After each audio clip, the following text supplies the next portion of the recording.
it's evolved to at this point?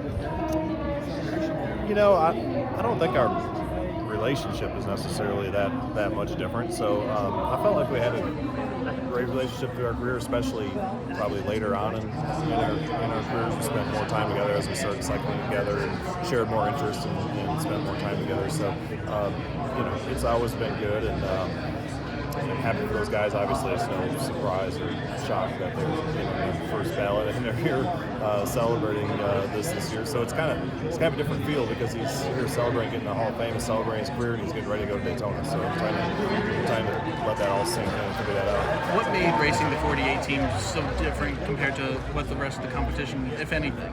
Yeah, they were just honestly the best, which is a very obvious statement, but they were the best at figuring things out before other people figured out ways around things to make their car faster until they changed the rules where they couldn't do it anymore. Like, they were usually the first to most of those things, and obviously Jimmie could drive the heck out of a race car and make great decisions, and always was there when it counted at the end. So they were just a team that was all but impossible to beat.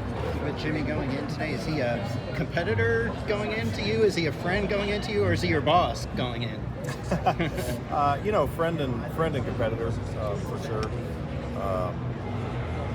So yeah, like I said, it's a different feel because I'm like, all right, get done with this, and then Monday we got a bunch of stuff I wanted to do. So you're already thinking about going to Daytona and doing all that stuff. So that makes it like a little bit different feel, I guess. But yeah, happy for those guys. Happy him and Chad got in at exactly the same time, because obviously they had all those wins and all that success together. What are the emotions Jimmie's going through tonight? You went through this last year, so what's it's different for everybody. I mean, that'd be a question for him to answer. Everybody, takes things in differently at different stages, I think, of their life and kind of where they're at. So I don't really know. I can't really answer that question. Are you embracing your new role? It's been good. I mean, what? Any more details?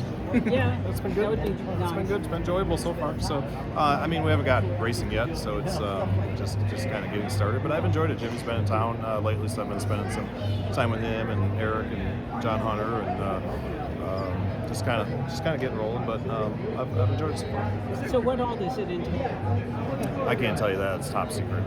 That would give away every advantage that we have. Kind of driver coach, though, what that encompasses? Not a driver coach, no, not that. Just kind of helping the overall thing with the drivers. Just trying to build some different programs. Try to help drivers as much as I can. Hopefully, try to help the whole competition department if there's any way that I can. Is there a particular moment racing Jimmie that stands out to you as kind of that epitomized kind of what racing him was like? Yeah, pretty much every time I got beat.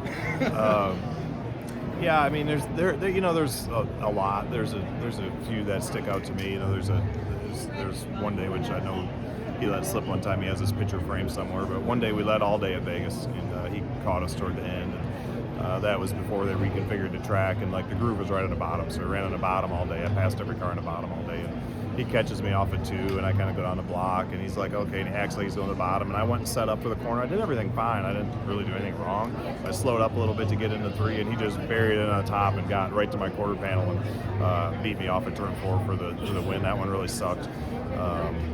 The other one I always remember is Texas. We were leading the race at Texas. We were really fast in a short run. He was really fast in a long run. We weren't really in the championship race. He was in the thick of it and had a lot to lose. We had nothing to lose. And he caught me and got under me with, 20 or 30 to go.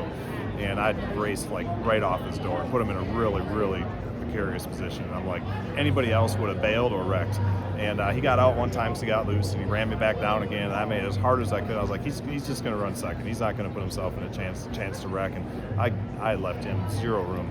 And he raced through it sideways and ended up clearing me and winning the race. So tells you a lot about his competitive spirit. He wasn't just going to finish second and just pad his point lead. He was going to win, and he trusted me, but he knew I wasn't giving him any extra. And I trusted him, and he made it through without wrecking us both, which I still don't quite know how he did that. It was an amazing job of driving that day.